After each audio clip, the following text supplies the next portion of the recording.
नाज़रीन खबरें नए अपडेट जे सिलसिले खे अॻिते वधाईंदे ख़बर शामिल कंदासीं। डिस्ट्रिक्ट रिपोर्टर सांगड़ महमूद काइम खानी जी रिपोर्ट मूजिबि ढोरो नारो लग खारड़ो डो घाटी जसार गजड़होर में गुज़रियल राति बाहि लॻण जे करे काफ़ी नुक़सानु पहुतो। ॻोठाणनि पंहिंजी मदद पाण त बाहि ते कंट्रोल कयो, जॾहिं त पीपल्स पार्टी MNA शाज़िया अता मरी वाक़िए जो नोटिस वरितो।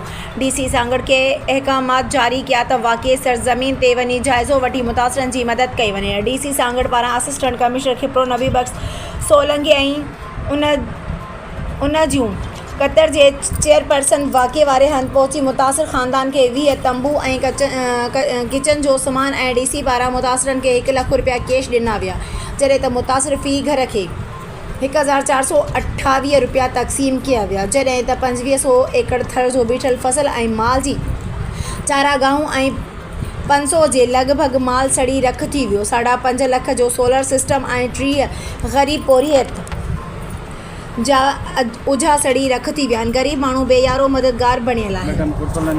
DC सांगड़ साहब जा AC असिस्टेंट खिप्रो जेको हिते भली आया आहिनि, जेके ॿिया मूं तपेदार ऐं मुख़्तियार करा था, सभिनी जी महिरबानी आहे। अञा उमेदु कयूं था अदी शाजिया मरी में ऐं सूरतुलाइन मरी में अञा बि वधीक हिन वीचारे माण्हुनि खे रिलीफ ॾींदा। इंशाल्लाह असांखे वॾी उमेदु आहे। बिना सियासी फ़र्क़ जे हिते माण्हू निकिरनि, बिल्कुलु बिना सियासी फ़र्क़। हिते जेको हीउ ॻोठ आहे न, हीउ जेको शल्ड आहे, हीउ असांजो सियासी को बि हिन में फ़र्क़ु न आहे। असां हिते बिना फ़र्क़ जी हीउ बिना सियासत जे हीउ सियासत न आहे।